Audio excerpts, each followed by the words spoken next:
And we know at least 10 people were hurt, and today officials will be working on assessing the damage. We saw from Sky 5 a neighborhood where most of the homes were completely destroyed. And right now we have Governor Kevin Stitt with us to give you at home the latest on the response in Enid. Governor, thanks so much for joining us here.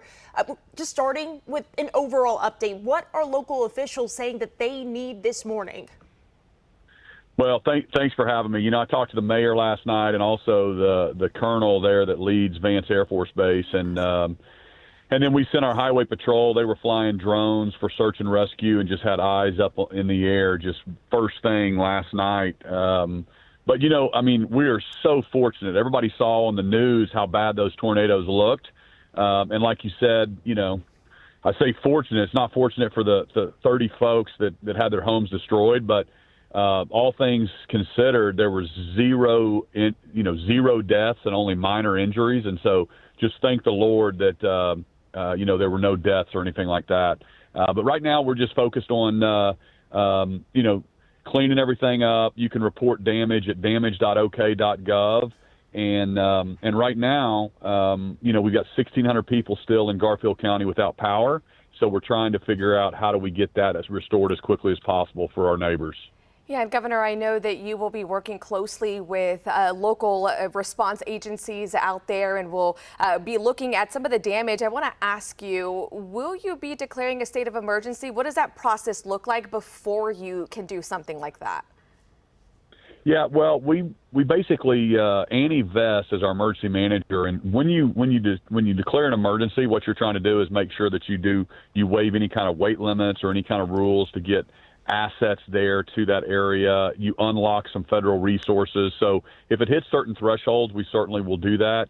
Right now we're looking at, the Small Business Administration to bring in some low interest disaster loans to help people rebuild.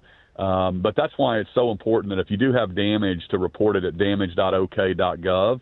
And then our team will be able to assess everything very quickly and see what we need to do to help to unlock any other funds and also get resources to those folks. Governor, kind of take us back to last night and what response looked like in working with local officials there. How did the state really work hand in hand with the folks there in Enid? Yeah, well, first off, we've got the local county emergency management responders with our fire and police departments, but you also have the state resources that then we can move generators and highway patrol and help with that, with the search and rescue. And like I said, we had them there.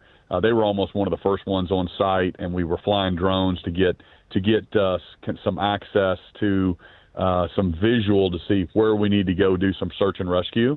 But that's kind of the process. Is we have the locals will report into, tell us what they need, and we'll move. We'll be able to contact other resources around the state to help. Whether it's a wildfire or in this case the tornadoes, we're able to kind of be the command and control center for the entire state and move assets there. But fortunately, a lot of the locals are able to take care of a lot of this stuff.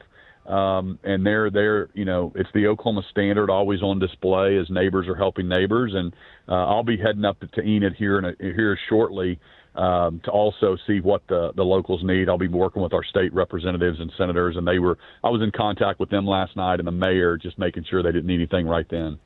And we will be following up with you later this afternoon as well. But before we go, we know that we have the possibility for more severe storms into the weekend. Remind Oklahomans your message to them about staying safe, staying prepared, and just what we can do to be ready for that. Yeah, it's so true. I mean, as Oklahomans, we deal with this every spring. We've got the Memorial Marathon. We've got people from 15 countries and 25,000 people going to be running on Sunday morning. So hopefully we don't have any severe weather in Oklahoma City. But if we do, if there are the warnings from the National Weather Service that's located in Norman, we have to take those very seriously and take cover. And I've toured too many of these issues around the state and seen the devastation that can happen. So we have to keep our loved ones safe. We can always rebuild, but we certainly need to protect life and loved ones. Protecting life and loved ones. Governor Kevin Stitt, thank you so much for coming on the show this morning. We appreciate it.